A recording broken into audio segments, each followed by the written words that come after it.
Today, what we're doing is we're recording in a box. And this is different from the world of years ago when we had the analog tape machines.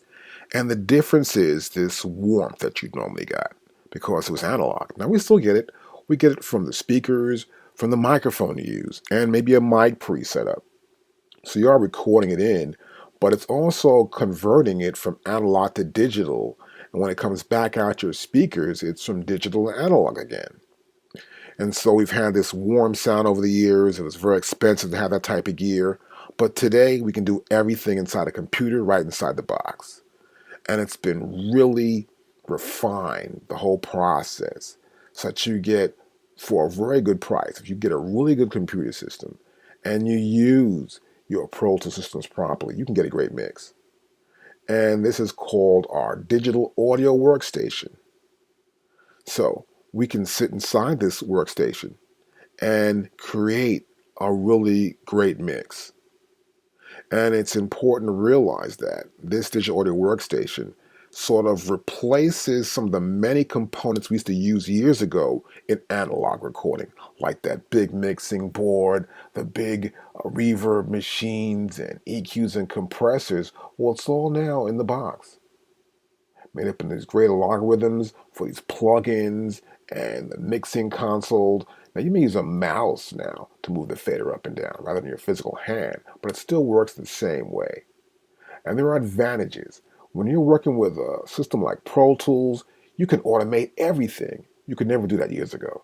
I can automate little parameters. Let's say I want the reverb to go down a little bit right here in the chorus.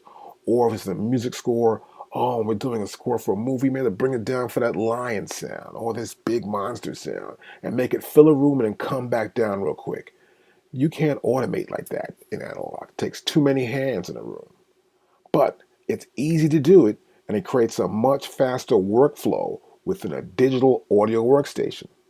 So automation is essential for me, and for most of us mixing engineers, as you can hear in some of today's music. You got a lot of music going on, but in some of the pop hits you'll hear, and particularly dance song, it requires a lot of automation just to mix the tracks and to make that one artist sound like he's everywhere within the entire project. Now, the advantage is this price to performance ratio. These big studios cost too much, and you can't spend that much time in there. And so you got a problem with that. So you can actually spend more time with your door. Now, a disadvantage they claim could be this lack of a tactile surface. That means you don't have these faders and buttons to push and move around here and there. And you've got to use a mouse, and you might be moving slower. Well, of course, you can get these mixing consoles like with Pro Tools. You can get the Digi 003, and it can plug directly into your system through FireWire, and you can push the buttons down and get the same thing done. But you also won't have this really cool warmth you get out of analog. We can pull up these great compressors and EQs, particularly Neve EQs or SSL EQs, and get really great warmth like you do when recording to tape back into the system. But at times when you're listening to records on the radio, you can't tell. I've got some Neve EQs that cost about $5,000 each, and they give me a great sound. So I can take those Neve EQs and use them as outboard gear in the Pro Tools. Now, there are advantages of doing both, and you've got to find out what works for you best, is what's really important here. Because at the end of the day, if it does work, no one can say what you did, you didn't do. They only hear it back and either like it or they don't. And it's important that you like it more than anyone else, you and the artist that you're working with, so that you get that sound you want.